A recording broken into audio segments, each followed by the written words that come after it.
And time now for a look at the weather forecast. Brittany joining us live. Brittany, when I walked outside today to get a dinner break, I saw some pop-up showers. Can we expect the same for tomorrow? Yes, it's going to be a rinse-repeat kind of forecast, hot and humid, chance of rain, essentially the typical classic summertime pattern setup we have here in the Carolinas. Now, earlier this week, we had dangerous heat. It was well above average, the heat index and the actual air temperature, plus that really fueled a lot of severe thunderstorm risk. Tomorrow is going to be very, very low risk. Similar to today, we had 3 total severe thunderstorms the entirety of the day, but it's still going to be hot and humid. I still want folks to make sure they're staying safe, staying hydrated, checking on the elderly, the young children, and making sure the pets are not going out with the hot pavement. Remember the 5 to 7 second rule. You flip the back of your hand. If it's too hot for you, it's too hot for them. Today we hit 94 degrees, which was the 10th day in a row of seeing 90 or higher. It was the highest of 2025 so far, of course, because it's the hottest stretch we've had. But actually, we didn't have any stretches that long in 2024. So just an interesting stat there. We're nowhere near the longest, which was 33 days back in the summer of 1993.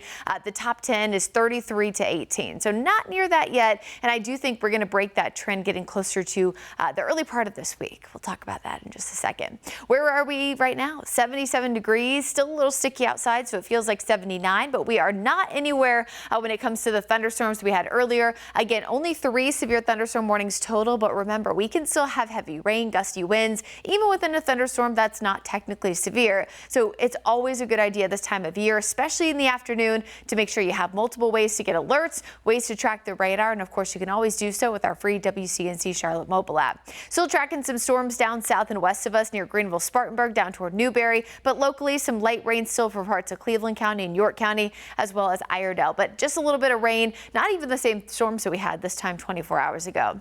We'll start off tomorrow dry, a few pop-up storms right around lunchtime in the mountains, and then again, just like clockwork, we're going to be tracking those throughout the afternoon. Again, I would expect similar to today. There's a chance we could see 1 or 2 severe thunderstorms, but it is not going to be a widespread risk by any stretch of the imagination. But of course, remember, with the heat and humidity really beating down on us this time of year, very high to extreme UV index forecast.